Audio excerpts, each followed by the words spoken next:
चाहे बन्दी छोड सद्गुरु रामपालजी भगवान की जय हो। गुरुजीको दयाले हामी आश्रममा आएको छौँ। आजबाट विश्व शान्तिको लागि गरिने 3 दिने महा शान्ति अनुष्ठान चाहिँ भव्य रूपमा सुचारू भइसकेको छ।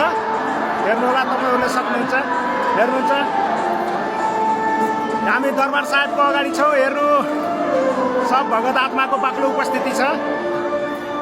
बन्दी छोड सद्गुरु रामपालजी भगवान की जय हो। सत साहेब रामपालजी भगवान की जय हो।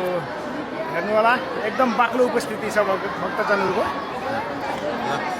दरबार साहेबमा। खिच्दिनु फोटो तपाईँको। बन्दी छोड सद्गुरु रामपालजी भगवान की जय हो। सत साहेब, सत साहेब। गुरुजीको दयाले आज हामी चाहिँ धनुषा आश्रममा 3 दिने विश्व शान्तिको लागि गरिने विशाल भण्डारामा आइसकेका छौँ। र हामी आश्रमभित्र दरबार साहेबमा छौँ, हेर्न सक्नुहुन्छ।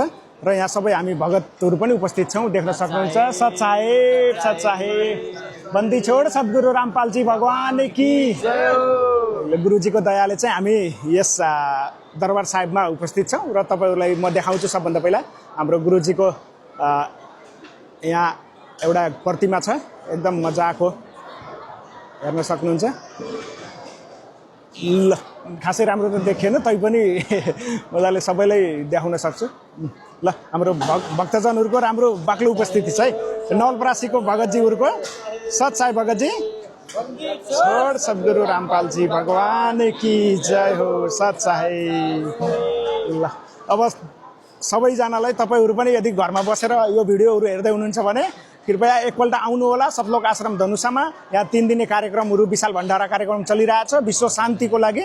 यो कार्यक्रममा चाहिँ तपाईँहरू पनि सहभागी हुनु होला र यस कार्यक्रमको यहाँ आएर सबै ज्ञानहरू गुरुजी सन्त रामपालजी महाराजले बताउने ज्ञानहरू बुझ्नु होला। एकदमै शास्त्र अनुसारको ज्ञान छ, विश्व शान्तिको लागि हो, सबै मानव कल्याणको लागि हो।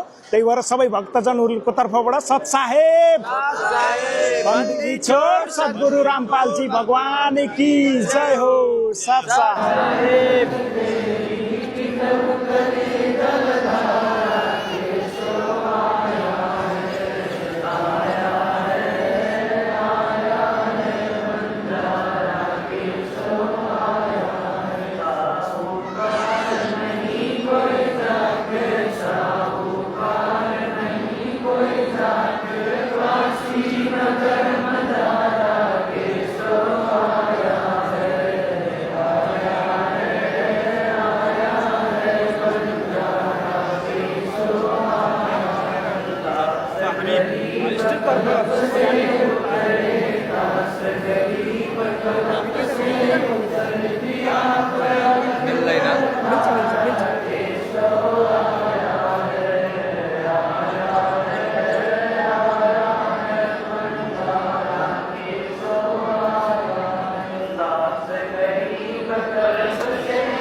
आत्मा कहते हैं जो भगवान के ज्ञान से अपरिचित हैं उनको तो हम मूर्ख दिखे और हम न वह कति मूर्ख दिखे।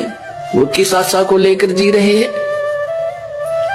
बिन उपदेश अचंभ है क्यों जीवित है प्राण, और भक्ति बिना का ठोर है ये नर नाही पाषाण।